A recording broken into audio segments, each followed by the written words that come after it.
Krishna Krishna Hare Hare Hare Rama Hare Rama Rama Rama Hare Hare Hare Krishna Hare Krishna Krishna Krishna Hare Hare Hare Rama Hare Rama Rama Rama Hare Hare Hare Krishna Hare Krishna Krishna Krishna Hare Hare Hare Rama Hare Rama Rama Rama Hare Hare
Hare Rama, Hare Rama, Rama Rama, Hare Hare, Hare Krishna, Hare Krishna, Krishna Krishna, Hare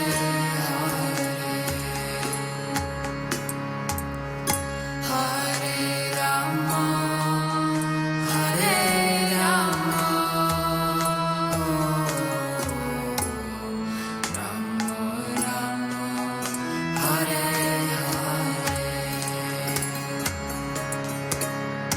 Hare Krishna, Hare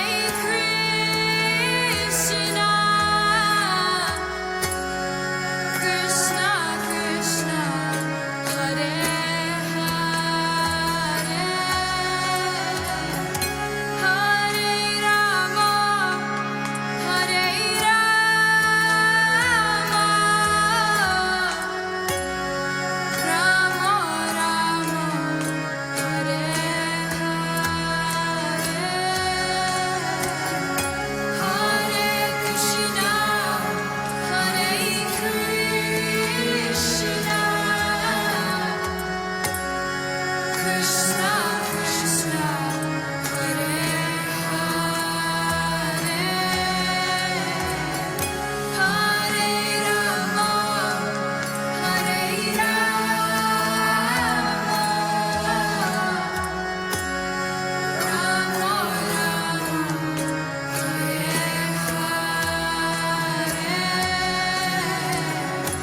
Hare Krishna, Hare Krishna,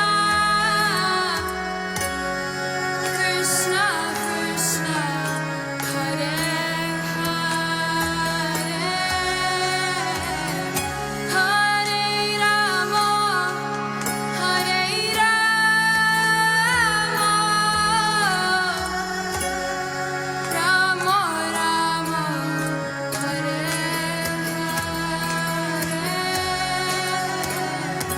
Hare Krishna, Hare Krishna, Krishna Krishna, Hare Hare, Hare Rama, Hare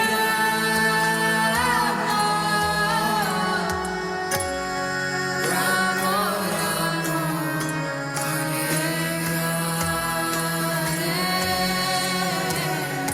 Hare Krishna, Hare Krishna, Krishna Krishna, Hare Hare, Hare Rama, Hare Rama,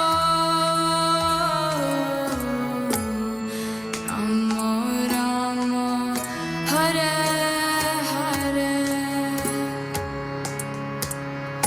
Hare Krishna, Hare Krishna, Krishna Krishna, Hare Hare, Hare Rama, Hare Rama, Rama Rama, Hare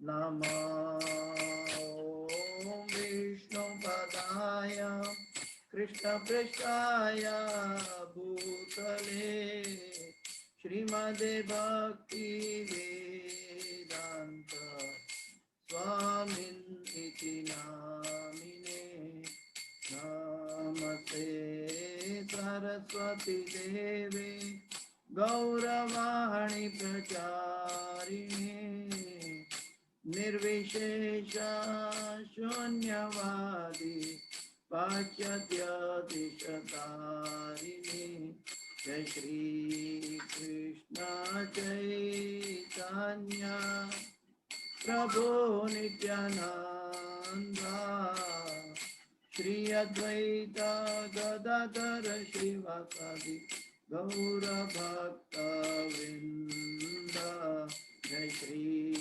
Krishna Chaitanya प्रभु नित्यानंद श्री अद्वैत गदाधर श्रीवासादि गौर भक्त वृंद जय श्री कृष्ण चैतन्य प्रभु नित्यानंद श्री अद्वैत गदाधर श्रीवासादि गौर भक्त वृंद हरे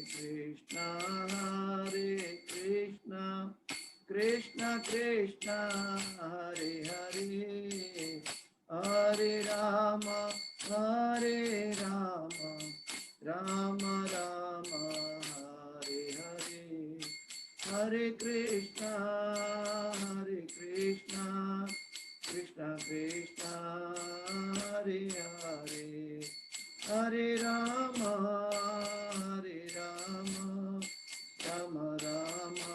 राम हरे हरे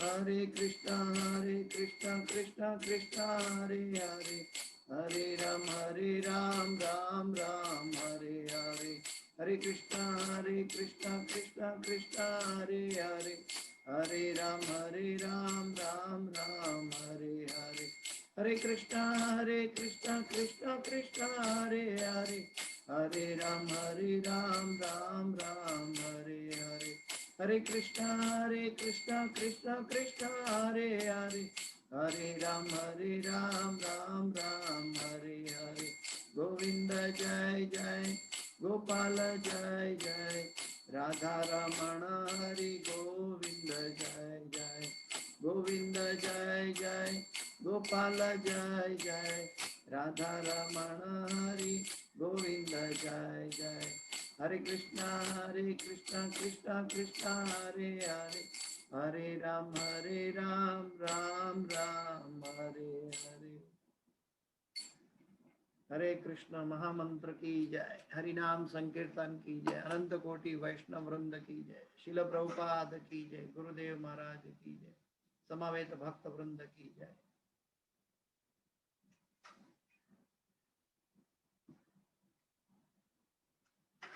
ओम अज्ञानातिमिरान्धस्य ज्ञानाञ्जनशलाकया चक्षुरोन्मिलितं येन तस्मै श्रीगुरुवे नमः श्रीचैतन्यमनोभीष्टं स्थापितं येन भूतले स्वयं रूपगदा मह्यं ददाति स्वपदान्तिकं वन्देऽहं श्रीगुरु श्रीयुतापदकमलं श्रीगुरु वैष्णवांश्च श्रीरूपं साग्रजातं सगणा रघुनाथान्वितं तं सजीवं साद्वैतं सावधूतं परिजनसहितं कृष्ण चैतन्यदेवं श्रीराधा कृष्णपादां सगणा ललिता श्रीविशाखान्वितांश्च हे कृष्णा करुणा सिंधो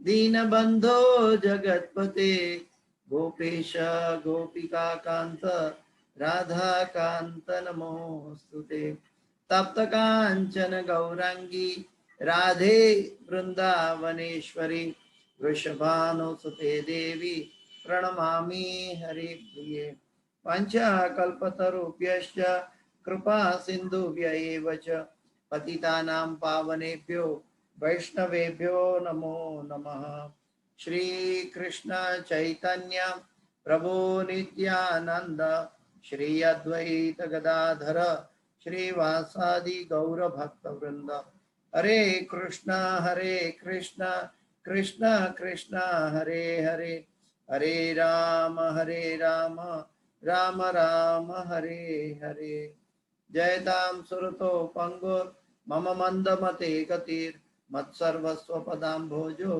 राधा मदन मोहनो कृष्णाय वासुदेवाय देवकी नंदनाय च नंद गोपकुमाराय गोविंदाय नमो नमः गोविंदाय नमो नमः गोविंदाय नमो नमः नमः पंकजनाभाय नमः पंकजमालिने नमः पंकजनेत्राय नमस्ते पंकजांग्रिये पंचतत्वाकं कृष्ण भक्तरूप स्वरूपकं भक्तावतार भक्ताख्यं नमामि भक्तशक्तिकम्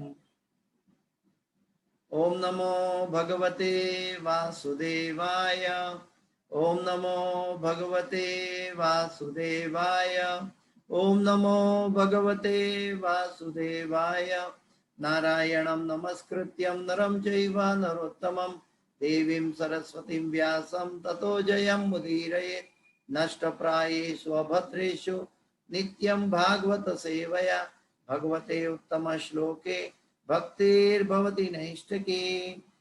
हरे कृष्णा। सभी भक्त के चरणों में दंडवत प्रणाम। All glories to Srila Prabhupada, all glories to गुरुदेव।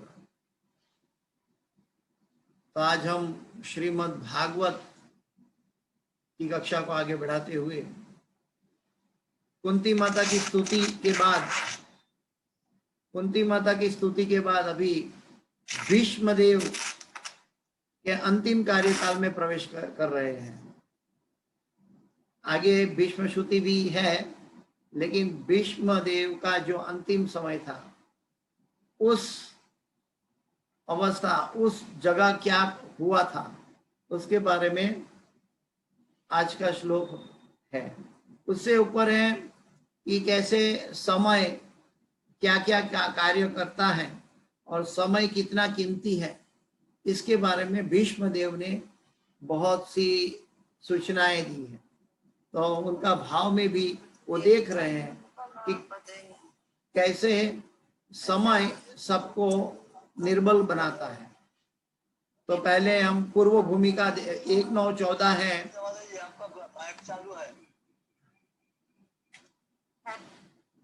1-9-14 है, लेकिन उससे पहले पूर्व भूमिका का अनुवाद पढ़ते हुए थोड़ा आगे चलेंगे तो सबको रिकेप हो जाएगा।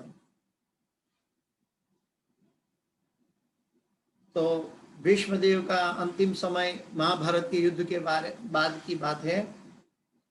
और 9वां श्लोक में बताया कि 8 वसुओं में सर्वश्रेष्ठ भीष्मदेव ने वहां पर एकत्र हुए समस्त महान तथा शक्ति संपन्न ऋषियों का स्वागत किया, क्योंकि भीष्मदेव को देश तथा काल के अनुसार समस्त धार्मिक नियमों की भली भांति जानकारी थी।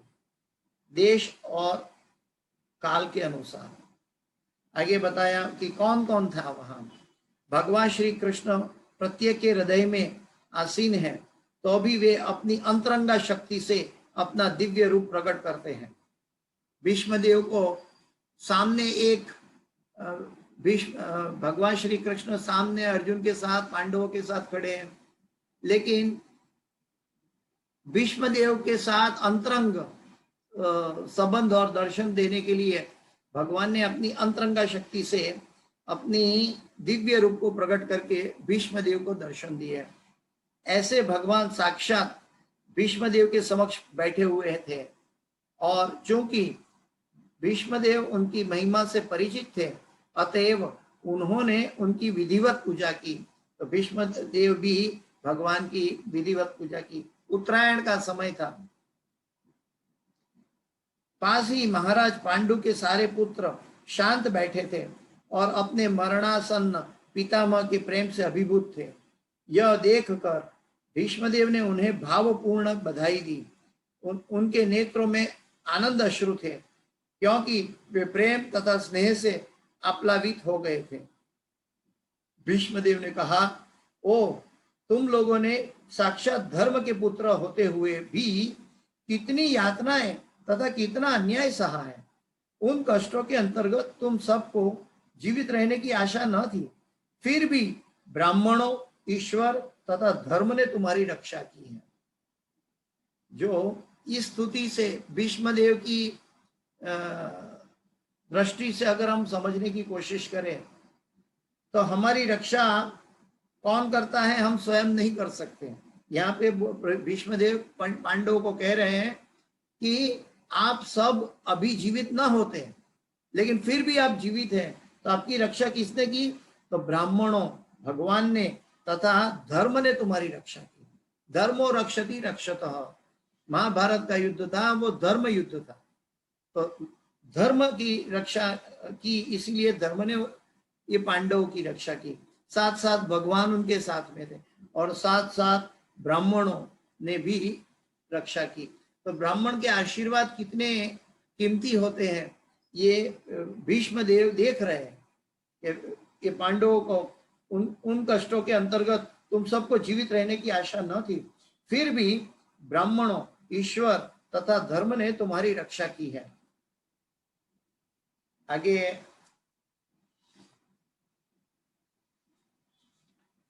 है श्लोक में, 13वें श्लोक में, जहां तक मेरी पुत्र वधु कुंती का संबंध है, वह महान सेनापति पांडु की मृत्यु होने पर अनेक सारे बच्चों के साथ विधवा हो गई और इसके कारण उसने घोर कष्ट सहे, और अब तुम लोग बड़े हो गए तो भी वह तुम्हारे कर्मों के कारण काफी कष्ट उठा रही है।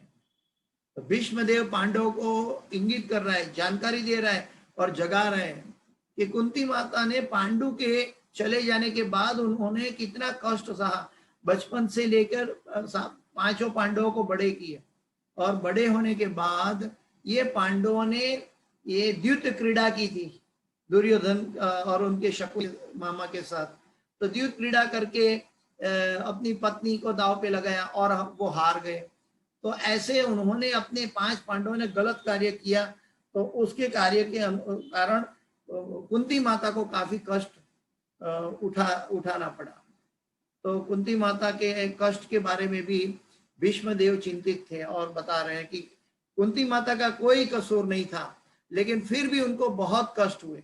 तो क्यों कष्ट हुए, तो इसका जवाब अभी भगवान भीष्मदेव जी कहने जा रहे हैं। तो 14वें श्लोक में हम प्रवेश करते हैं। सर्वकाल कृतं मन्ये भवतां च यद प्रियं सपालो यद्वशे लोको वायोरिव धनावलिः। सर्वकाल कृतं मन्ये भवतां च यद प्रियं सपालो यद्वशे लोको वायोरिव धनावलिः। सर्वकाल कृतं मन्ये भवतां च यद प्रियं सपालो यद्वशे लोको वायोरिव धनावलिः। हरे कृष्ण। तो आगे चलते हैं। अनुवाद और तात्पर्य बाई श्री भक्ति वेदांत स्वामी शिल प्रभुपाद महाराज की जय। अनुवाद। मेरे विचार से यह सब प्रबल काल के कारण हुआ, जिसके वशीभूत होकर हर कोई व्यक्ति प्रत्येक लोक में मारा फिरता है। जिस प्रकार वायु द्वारा बादल इधर से उधर ले जाए जाते हैं। तो फिर से मैं अनुवाद दोहराता हूँ।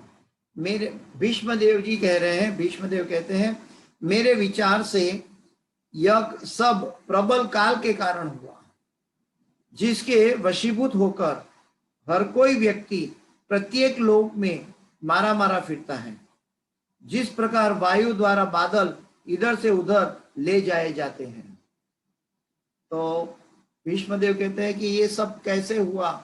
कुंती माता को दुख हुआ, पांडु का चला जाना हुआ, महाभारत का युद्ध हुआ और पांडवों की ये परिस्थिति हुई। उसके बाद अभी भगवान और पांडव सामने खड़े हैं, कुंती माता है और व्यासदेव जी हैं और सभी वरिष्ठ सन्यासी गण हैं, देवर्षि ऋषिगण हैं।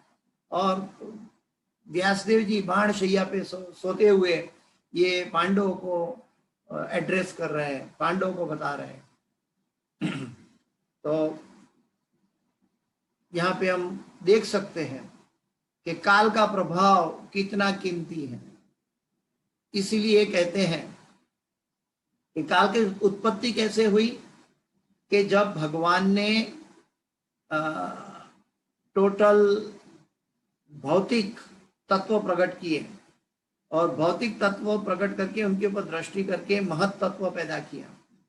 ये महत तत्व के बाद उसके बाद उसका भूतकाल और भविष्यकाल पैदा हुआ। जब भूतकाल और भविष्यकाल पैदा हुआ तो बीच के स्पेस में समय की उत्पत्ति हुई। हम सब दूसरे स्कंद में देखेंगे कि कैसे सेकंड, घड़ी, पल, ये सब कैसे उत्पन्न हुआ सूर्य की रोशनी से, कैसे त्रुटि उत्पन्न हुई और उसके बाद सेकंड में आया, उसके बाद मिनट में आया, उसके बाद घंटे में आया। तो कैसे समय की उत्पत्ति हुई उसका विस्तार से वर्णन दूसरे स्कंद में भगवान ने बताए हैं, इस व्यासदेव जी ने बताए हैं। तो यहाँ पे काल के बारे में बता रहे हैं। तो हमारे लिए ये परिस्थिति ये है कि हम काल के वशीभूत हैं और ये काल जो है, गीता में भगवान कहते हैं कि ये काल मैं हूं। तो ये काल के बारे में भगवान कह रहे हैं कि ये काल मैं हूं जो सभी का नाश करता हूं। लेकिन साथ साथ ये काल भूतकाल, वर्तमान और भविष्य में है। तो जब भूतकाल के ऊपर हमें कभी दुख या आसक्ति या चिंतित नहीं होना चाहिए। क्यों? क्योंकि भूतकाल को हम चेंज नहीं कर सकते, वो काल के प्रभाव में हो चुका। वर्तमान में जो हो रहा है उसके ऊपर हमें जागृत रहना है और जो भविष्य में आने वाला है उसको हम भगवान को समर्पित, भगवान पर डिपेंडेंसी होना है। तो हमारी भगवान पर डिपेंडेंसी की परीक्षा वहां होती है कि जब काल के प्रभाव से हम भविष्य की चिंता न करके भगवान को समर्पित रहें। तो आइए तात्पर्य में चलते हैं। प्रभुपाद जी के तात्पर्य बाई श्री भक्ति वेदांत स्वामी शिल प्रभुपाद महाराज की जय। तात्पर्य, इस ब्रह्मांड के भीतर सारे अंतरिक्ष में काल का नियंत्रण उसी तरह है जिस प्रकार सारे लोकों में उसका नियंत्रण है। सारे बड़े बड़े ग्रह जिनमें सूर्य भी सम्मिलित है वायु के बल के द्वारा उसी प्रकार नियंत्रित है जिस प्रकार वायु के वेग से बादल इधर से उधर ले जाए जाते हैं। इसी प्रकार अपरिहार्य काल वायु तथा अन्य तत्वों की क्रिया को भी नियंत्रित करने वाला है।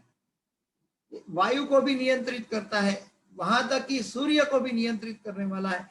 ये बादलों को जैसे वायु के द्वारा एक जगह से दूसरी जगह लिया जाता है, तो ऐसे बादलों और हर एक चीज को, जो हर एक सृष्टि का सर्जन, भौतिक सृष्टि का जो सर्जन हुआ, ये भौतिक सृष्टि जो सर्जन हुई, ये सभी तत्वों को काल हर लेता है। अतएव प्रत्येक वस्तु सर्वोपरि काल द्वारा नियंत्रित है। प्रत्येक वस्तु सर्वोपरि काल द्वारा नियंत्रित है। जो इस भौतिक जगत के अंदर भगवान का सबसे शक्तिशाली प्रतिनिधि है, अतएव युधिष्ठिर को इस काल की अकल्पनीय क्रिया से दुखी नहीं होना चाहिए। अतएव युधिष्ठिर को इस काल की अकल्पनीय क्रिया से दुखी नहीं होना चाहिए। जैसे कि अभी 7:30 बजने वाले हैं, तो 7 बज चुके हैं, 7 बजना पूरा हो गया, वो भूतकाल हो गया और अभी 7:30 होने वाला है। वर्तमान समय में 7:27 हो रही है।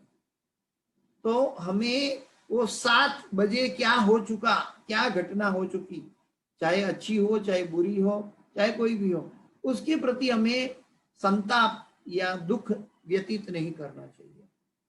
जब समय की पाबंदी से, समय की द्वारा ये कार्य हर क्षण बदलता जाता है, तो कई लोग कहते हैं, अरे यार मैंने तो ये टाइम पे ये कार्य कर लिया होता तो बहुत अच्छा होता, अभी तो क्या होता था। जैसे संसारी लोग, पैसे, जो धन की इच्छा रखने वाले होते हैं, तो वो लोग ऐसे सोचते हैं कि अरे यार मैं तो इस समय में मैंने जो इन्वेस्ट कर दिया होता तो आज कहां से कहां पहुंच गया होता। तो वो काल के प्रभाव में ऐसा संताप करते हैं, ऐसे चिंतित रहता है। लेकिन काल जो है, जो व्यक्ति को जो करवाना है वो करवा के रहता है। चाहे छोड़ना है, मोड़ना है, दाखिल होना है, बाहर निकलना है, दुख में सम्मिलित होना है, सुख का प्रायोजन करना है, या भगवान की भक्ति करनी है, ये सब काल के प्रभाव में हर एक व्यक्ति परवश होकर ये कर रहा है। तो ये जो दिव्य दृष्टि से भीष्मदेव देख रहे हैं, जो इस भौतिक जगत के अंदर भगवान का सबसे शक्तिशाली प्रतिनिधि है, इस भौतिक जगत का सबसे शक्तिशाली प्रतिनिधि काल है। लेकिन भगवान के जगत में, भगवान के धाम में ये काल शाश्वत है। यहाँ पे ये काल बह रहा है, जो काल चला गया वो बह रहा है, और बहते हुए ये काल हमारी आयुर्हरति वैपुंसा, हमारी आयु हर लेता है। जैसे श्रीमद् भागवत में बताया गया है कि सूर्य उगता है और सूर्य आथमता है, तो जितना हर रोज सूर्य उगता है और आथमता है, साथ साथ हमारी एक दिन की आयु हर के लेके जाता है। हम कल आने वाले दिन के लिए उत्साही होते हैं, लेकिन हमें ये भी देखना है कि हमारा आज चला जा रहा है। तो भगवान का जो भक्त है, जो हमारे जीवन में बहुत कीमती संपत्ति मिली है, वो कीमती संपत्ति जो है वो काल है।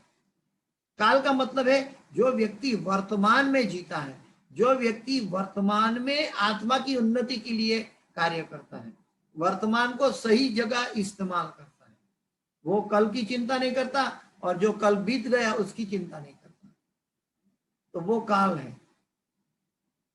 अतएव युधिष्ठिर को इस काल की अकल्पनीय क्रिया से दुखी नहीं होना चाहिए।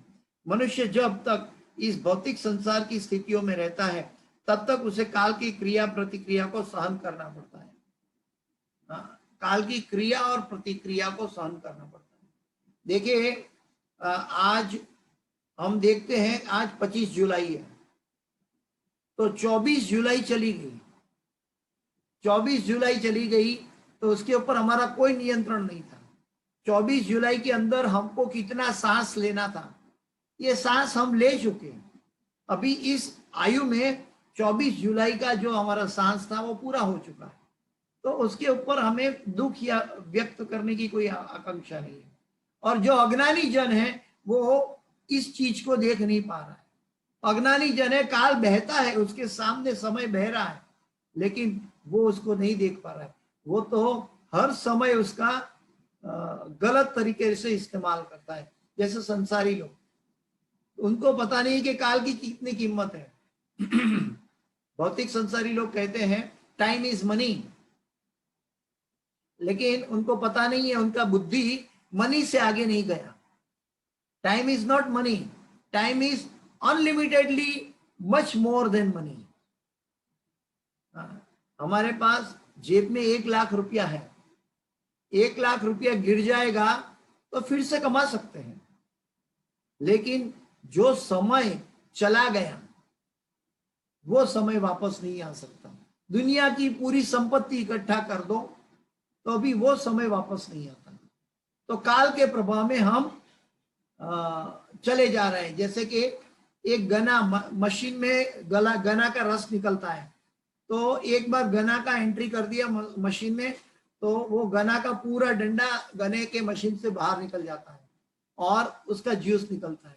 ठीक वैसे ही हमारे कर्मों के आधार पर प्रकृति के अंतर्गत हम काल के प्रभाव में हम बह रहे हैं। ये बहता हुआ समय के अंदर से हमें शाश्वत समय में अगर प्रवेश करना है, तो वो है भगवान की भक्तों का संग, गुरु की कृपा और भगवान की भक्ति। क्यों? इसको कैसे समझा जाए? प्रभुपाद जी ने एग्जाम्पल दिया है कि एक लोहे का सलिया आग में रख दो तो थोड़ा समय के बाद वो स्वयं आग बन जाएगा, और वो स्वयं आग, लोहे के अंदर आग नहीं थी, लेकिन लोहा ने आग का संसर्ग किया तो वो लोहा आग बन गया। तो ठीक वैसे ही जो भगवान को समय की पाबंदी नहीं है। भगवान कहते हैं कालोस्मि हम, मैं स्वयं काल हूं। गीता में भगवान ने कहा है 11वें अध्याय के 32वें श्लोक में। कि वो हम देखेंगे अभी आगे। तो भगवान ने ये श्लोक के बारे में, भगवान कहते हैं कि ये काल भी मैं हूं। तो ये काल के प्रभाव में हमें अपने आप को सचेत रखना है, मतलब सचेत तो नहीं रह सकते, काल के प्रभाव में हमें बहते हैं। अभी ये काल के प्रभाव, बहता हुआ काल का प्रभाव से हमें शाश्वत काल में जाने के लिए, इटर्नल टाइम में जाने के लिए हमें इटर्निटी के साथ हमारा संसर्ग होना चाहिए। जैसे लोहे का संसर्ग आग से था और वो आग बन गया, ठीक वैसे ही जब हम भगवान की भक्ति करते हैं तो हमारा संसर्ग इटर्निटी के साथ होता है। जैसे हम भगवान का नाम जप करते हैं, नाम संकीर्तन करते हैं, भगवान की महिमा की चर्चा करते हैं, तो हम इटर्निटी की बात, जो इस जगत की नहीं है, आध्यात्मिक जगत की बातें कर रहे हैं। जब आध्यात्मिक जगत की बात करते हैं तो उस समय सूर्य की गति हमारी आयु नहीं ले सकती। श्रीमद् भागवत में ये प्रमाण है कि जितना समय हम भगवत भक्ति करते हैं, शुद्ध भक्ति करते हैं, हरि नाम करते हैं, हरि चर्चा करते हैं, उस समय काल का प्रभाव हमारे ऊपर नहीं होता। उतना समय हमारी आयु में बढ़ा दिया जाता है। तो हमें ये जानकारी होनी चाहिए कि काल का प्रभाव भगवान के अलावा और कोई नहीं रोक सकता। तो ये हमें श्रीमद् भागवत सिखाता है कि काल के प्रभाव से हम कैसे बच सकते हैं। तो ये हमारा मनुष्य जीवन मिला है, ये हमें ये सीखने के लिए मिला है कि बहते हुए काल के प्रभाव से हम भगवान की शाश्वत काल में प्रवेश करके भगवान की सेवा में कैसे पहुंचे। आगे प्रभुपाद जी बताते कि मनुष्य जब तक इस भौतिक संसार की स्थितियों में रहता है तब तक उसे काल की क्रिया प्रतिक्रियाओं को सहन करना पड़ता है, क्योंकि भौतिक संसार की क्रिया और प्रतिक्रिया क्या है, सभी नाशवंत है। उसका जन्म होता है, उसका एक समय होता है और उसके बाद उसका अंत होता है। जिसका जन्म है उसका अंत निश्चित है, चाहे वो शरीर क्यों नहीं। तो हमें ये इसके विषय के अंदर हमें ज्यादा जाने की जरूरत नहीं है।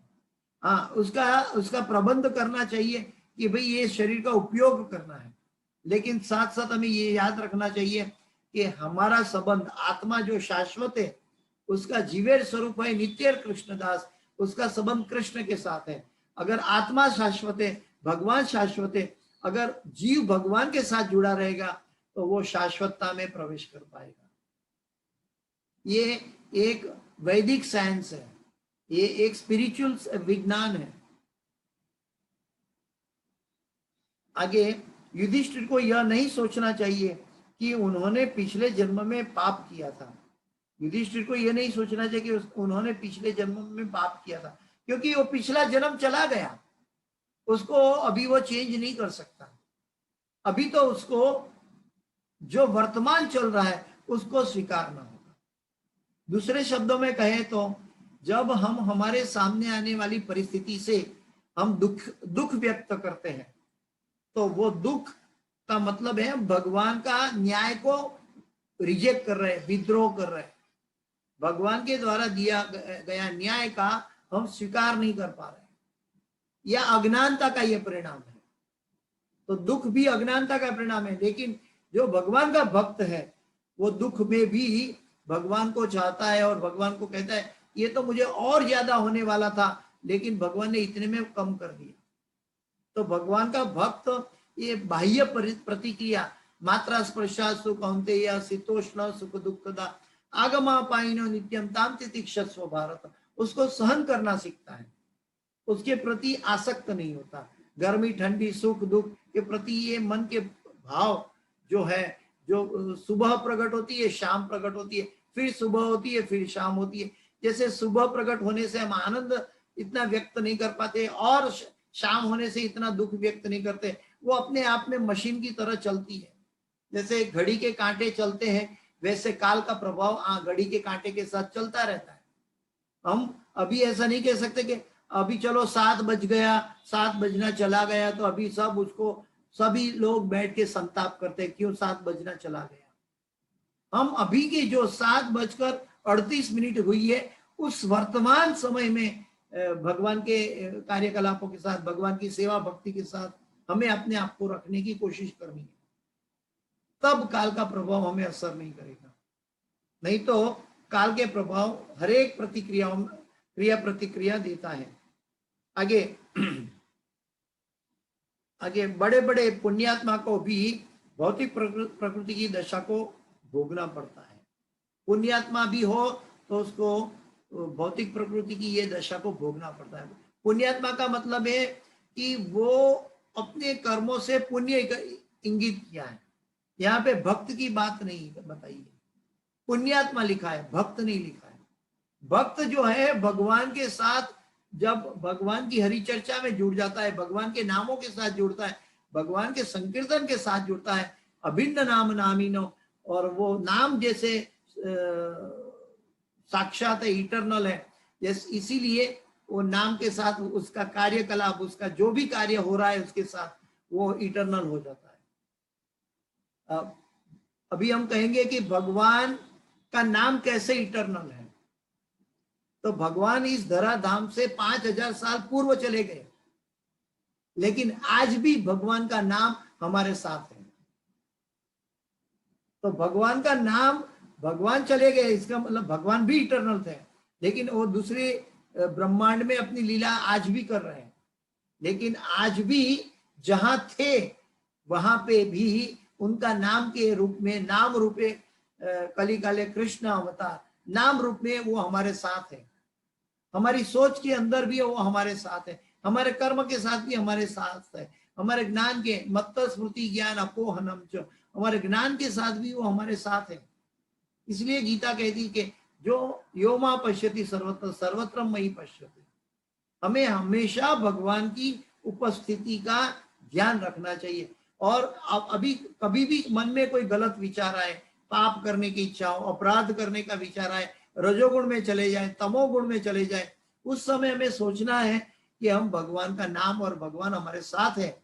जैसे भगवान का नाम लिया तुरंत वो मैलापन, तुरंत वो भौतिकता हमसे दूर चली जाएगी। इसीलिए जो प्रार्थना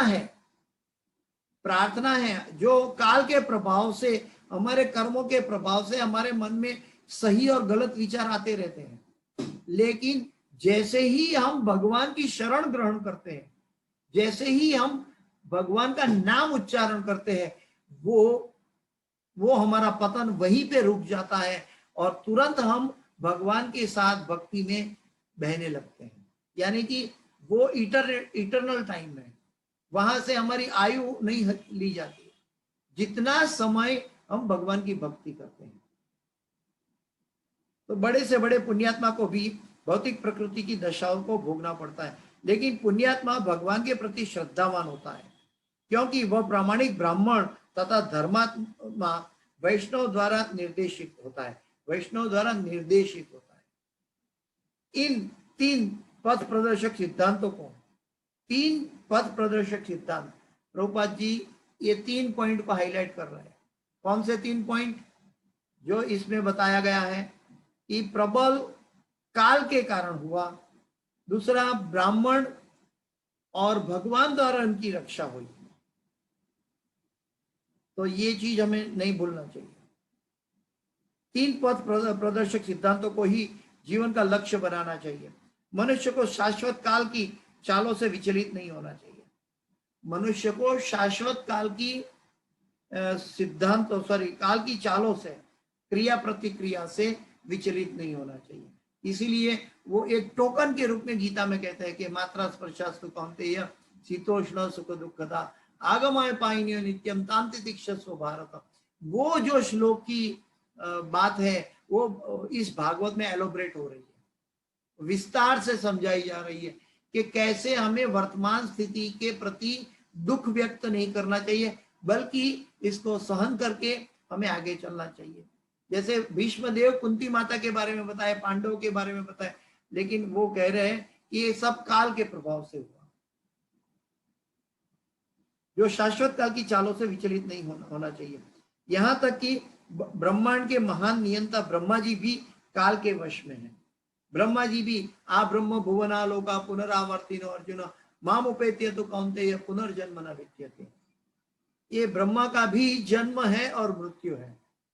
हाँ, समय शायद ज्यादा है, लेकिन वो ज्यादा समय भी वो भगवान की स्तुति और भगवान के साथ जुड़े रहने में उपयोग करते हैं।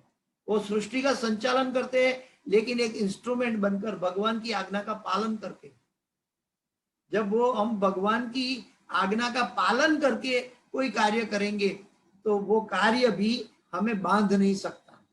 तस्मात् सर्वेषु कालेषु माम अनुस्मर युध्य च मयि अर्पित मनोबुद्धि मामे वैश्य असंशय। तो तस्मात् सर्वेषु कालेषु, हर समय में माम अनुस्मर युध्य च, भगवान का स्मरण होना चाहिए।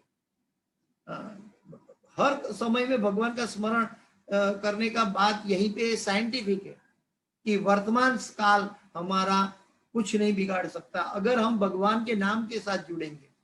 और जैसे भगवान का नाम बाजू में रखते हैं तो भौतिक दशाओं में गिरते हैं, तो फिर काल अपना प्रभाव दिखाना चालू कर देता है। यहां तक कि ब्रह्मांड के महान नियंता ब्रह्मा जी भी काल के वश में है। अतएव धार्मिक सिद्धांतों का असली पालक होने के बावजूद भी मनुष्य को काल द्वारा नियंत्रित होने के कारण शुद्ध नहीं होना चाहिए। ये एक गाइडलाइन है। तो आइए हम गीता के वो बात को पढ़ लेंगे, क्योंकि भगवान कहते हैं कि काल मैं स्वयं काल हूं। तो 11वें अध्याय के 32वें श्लोक में 1132 गीता में भगवान बता रहे हैं, श्री भगवान उवाच कालोस्मि लोकक्षय कृत प्रवृद्ध कालोस्मि लोकक्षय कृत प्रवृद्ध लोकान् समाहर्तुमिह प्रवृत्त ऋतेऽपि त्वां न भविष्यन्ति सर्वे येव स्थिता प्रत्यनीकेषु योधा। अनुवाद कहते हैं कि भगवान ने कहा, समस्त जगतों को विनष्ट करने वाला काल मैं हूं और मैं यहाँ समस्त लोगों का विनाश करने के लिए आया हूं।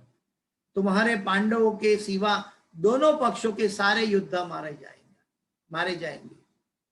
क्यों पांडवों के सिवा? क्योंकि पांडव के साथ भगवान थे। तो भगवान ने कहा, ये भगवान के शब्द हैं, भगवान ने कहा समस्त जगतों को विनष्ट करने वाला काल मैं हूं और मैं यहाँ समस्त लोगों का विनाश करने के लिए आया हूं। तो हमारे सामने भी हमें लगता है ये विनाश है, लेकिन ये विनाश नहीं है। दूसरे शब्दों में देखें तो ये जो दृश्य और अदृश्य, जैसे कि हम 24 जुलाई चली गई, वो अभी वापस नहीं मिलेगी। आज हो गई है 25 जुलाई, तो 24 जुलाई के प्रति हम खेद व्यक्त नहीं करते जैसे, तो वैसे एक दृश्य था समय और अभी वो दृश्य हो चुका है। फिर कल आने वाला समय को वो फिर से दृश्यमान कर रहा है, फिर वो भी अदृश्य होने वाला है।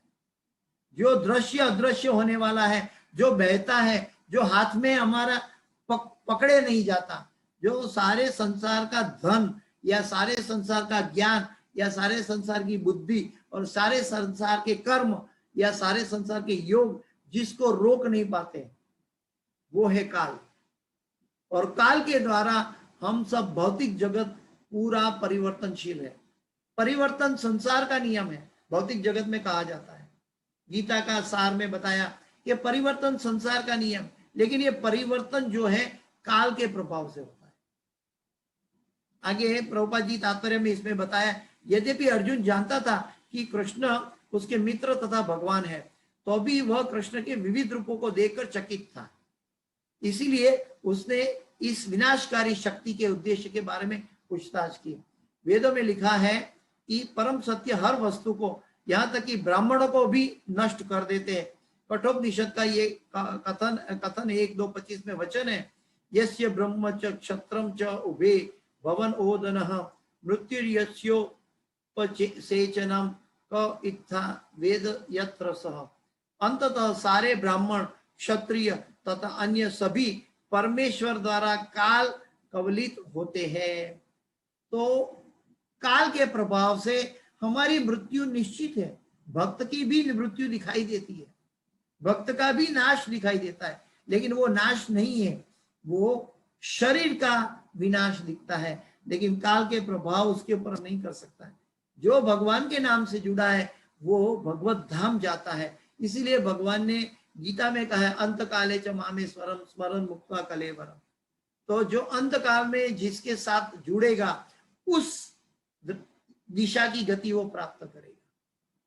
तो काल के प्रभाव से अगर छूटना है तो हमें सदैव तस्मात् सर्वेषु कालेषु सदैव भगवान का स्मरण करना चाहिए।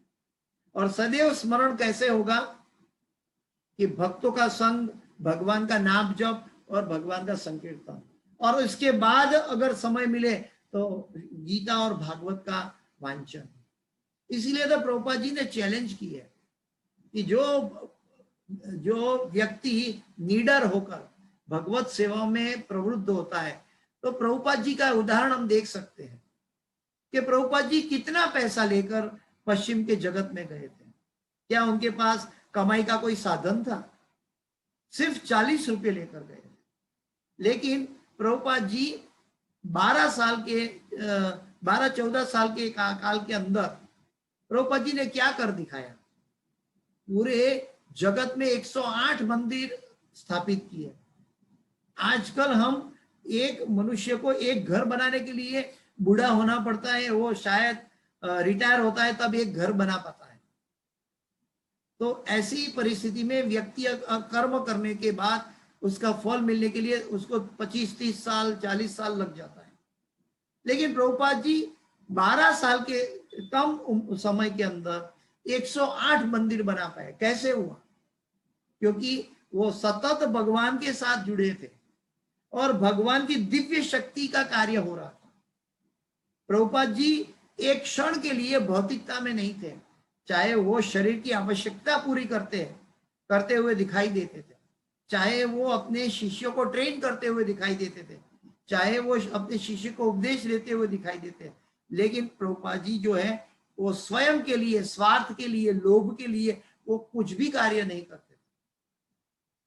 तो इसीलिए उनका परिणाम क्या हुआ कि वो प्रभुपाद जी 12 साल की उम्र में 12 साल के समय के अंदर वो 108 मंदिर बना पाए, जो करोड़ों अबजों डॉलर है।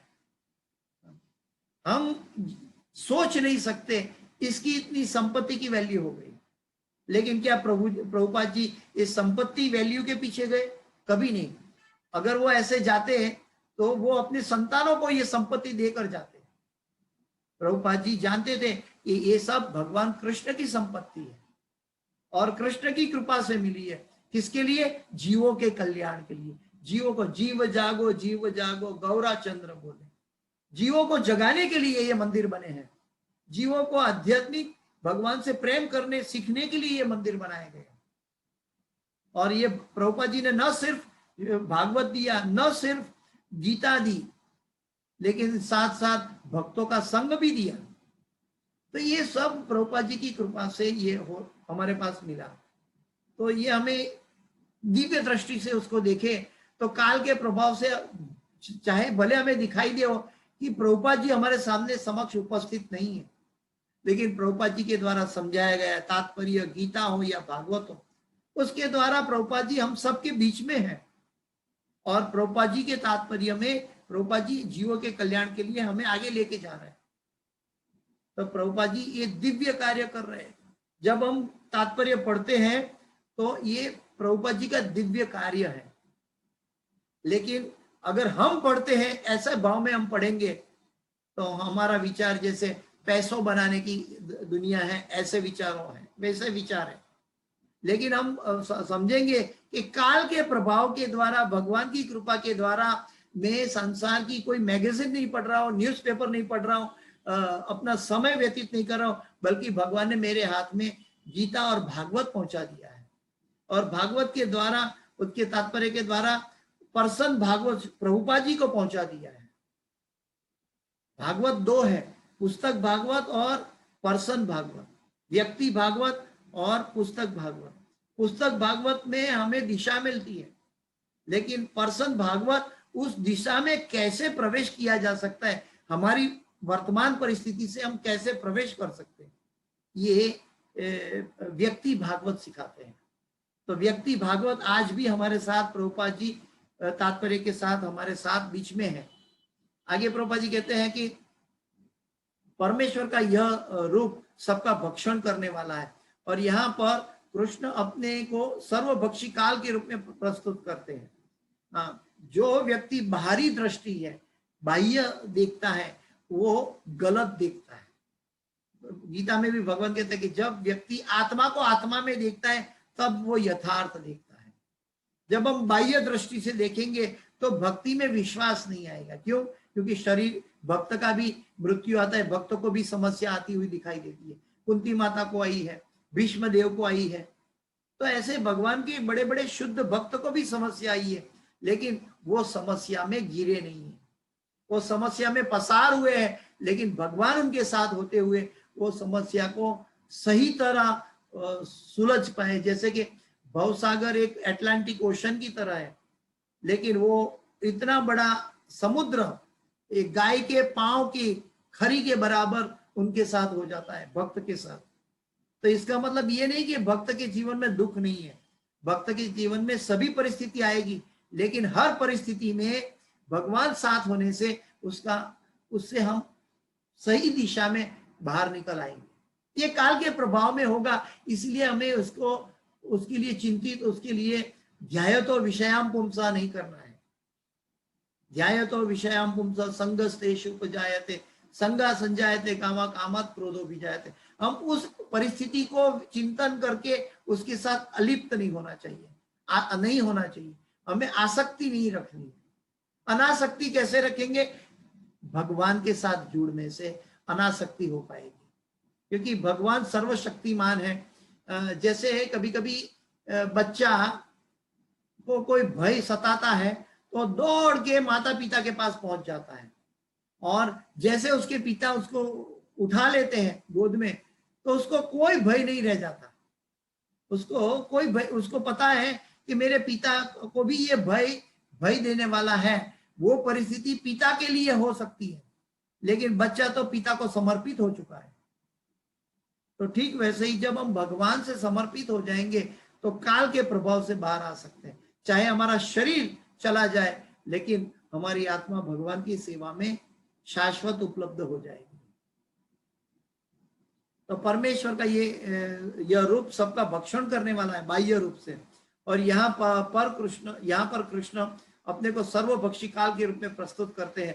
केवल कुछ पांडवों के अतिरिक्त युद्ध भूमि में आए सभी लोग उनके द्वारा भक्षित होंगे।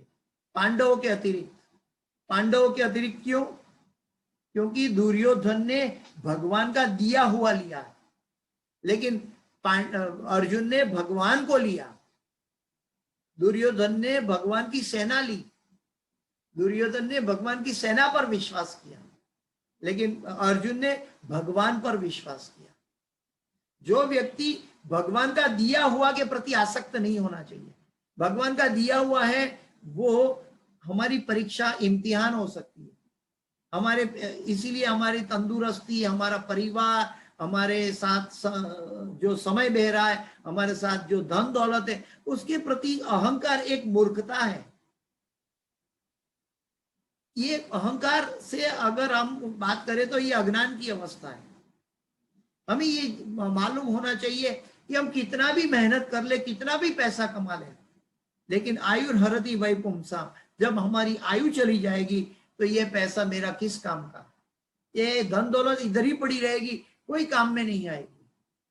शायद ये अगर इसका सही तरह से धन की नीति से धन इंगित नहीं किया है तो हमारी संतानें इसको अय्याशी करके उसका कर्म बंधन से उसका पतन हो जाएगा। तो जो भगवान का भक्त है ये पैसों के प्रति आसक्त नहीं होते। प्रभुपाद जी अपने संतानों को ये सारे दुनिया का इस्कॉन मंदिर देकर नहीं गए, उन्होंने उसके अंदर, मंदिरों के अंदर बताई गई भक्ति देकर गए। और वो भक्ति, प्रभुपाद जी ने कहा मेरे कुछ संतान मैंने शायद खो दिए, लेकिन सारी दुनिया मेरा संतान बन चुकी है, क्योंकि वो सभी भगवान की शक्ति, भगवान की अमृत और भगवान का प्रेम का आस्वादन करने के लिए मेरे साथ जुड़े हुए हैं। तो ये और हम कुछ भी परिस्थिति में हो, अर्जुन भी लड़ने के पक्ष में ना था, वह युद्ध न करना श्रेयस्कर समझता था, क्योंकि तब किसी प्रकार की निराशा न होती।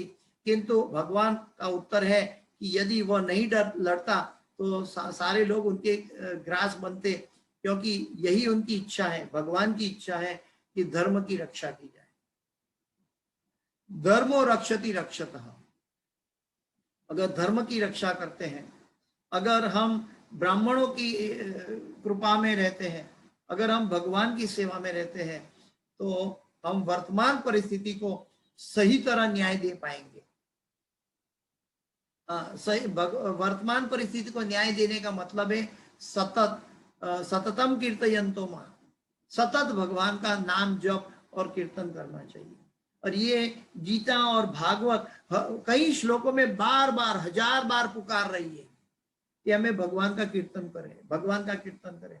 लेकिन परिस्थिति वश हम हमारी चमड़े की आंखों से भौतिक चीजों का दर्शन करके उसमें लिप्त हो जाते हैं। अगर भौतिक चीजों का दर्शन करें तो उसमें भी भगवान की उपस्थिति देखेंगे तो हम लिप्त नहीं होंगे। हम लिप्त होंगे तो भगवान से लिप्त हो जाएंगे।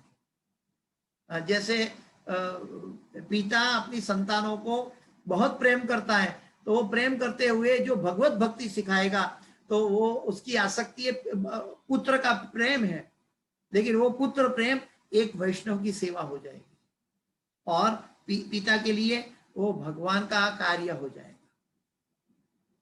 तो भगवान की महिमा दूसरे जीव तक पहुंचाना ये माता पिता की जिम्मेदारी है। इसीलिए तो प्रहलाद महाराज भागवत में कहते हैं कि जो माता पिता अपनी संतान को जन्म मृत्यु जरा व्याधि से बाहर छुड़ाने के लिए संस्कार नहीं देते हैं, ऐसे माता पिता को माता पिता नहीं बनना चाहिए। माता पिता का मतलब है वो उनके खभे में, उनके सिर में जिम्मेदारी है कि वो अपनी संतानों को जन्म मृत्यु जरा व्याधि के काल के प्रभाव से मुक्त करके शाश्वत काल में ले जाए। जैसे मनुष्य जीवन से 84 लाख योनि से मनुष्य जीवन दिया, लेकिन वो क्या काम का अगर मनुष्य जीवन बर्बाद हो जाए। तो आइए हम सब श्रीमद् भागवत की और भीष्मदेव के इस दृष्टिकोण से हम भगवान के ये उपदेश को समझने की कोशिश करें कि काल का प्रभाव, अगर हम वर्तमान में जागृत नहीं रहेंगे तो ये काल हमें भी नाशवंत कर देगा और हमें जो मौका मिला है भगवत भक्ति का वो खत्म हो जाएगा। भगवत भक्ति कभी करनी है, कई लोग सोचते हैं, तो भगवत भक्ति अभी करनी है। मैं मेरा खुद का एक एग्जांपल देता हूं।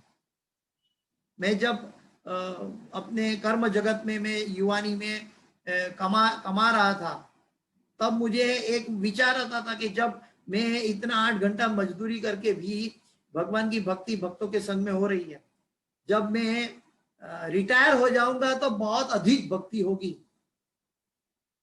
रिटायर हो जाऊंगा तो अधिक भक्ति होगी। लेकिन काल के प्रभाव ने रिटायरमेंट में आदि दैविक, आदि भौतिक, आदि शक्ति, आध्यात्मिक, ये शक्तियों के द्वारा मैं जो 35 साल की उम्र में जो सोचा था वो आज 60 साल की उम्र में नहीं कर पा रहा।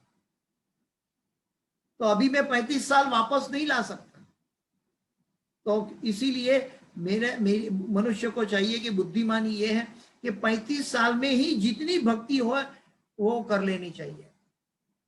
प्रभुपाद जी समझाते हैं कि क्या पता अगर हम 70-80 साल में हमारे अंदर पैरालिसिस हो जाए, हमारा हाफ बॉडी पैरालिसिस हो गया और हम चैंटिंग ना कर पाए तो।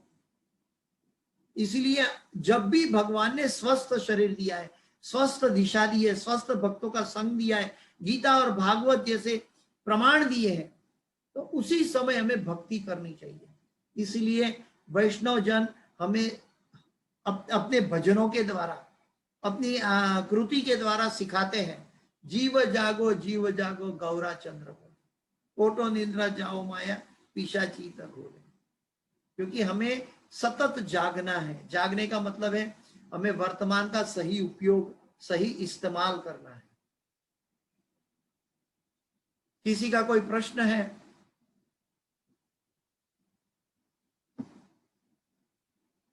किसी का कोई प्रश्न? चलो, कोई प्रश्न नहीं है तो हम ये श्रीमद् भागवत की कक्षा को यहाँ विराम देने जा रहे हैं। इस क्लास की कोई भी सुकृति है वो हिज होलीनेस जय पताका स्वामी आचार्यपाद गुरुदेव महाराज को मैं समर्पित करता हूँ। जिनकी कृपा से, जिनकी दी हुई रास्ते से, जिनकी आशीर्वाद से, जिनकी दिव्य आशीर्वाद के द्वारा ये कार्य मैं कर पा रहा हूँ और आप सुन पा रहे हैं। और इस क्लास के अंदर कोई भी त्रुटि, गलती या क्षति हुई है तो उसके लिए मैं क्षमा चाहता हूँ।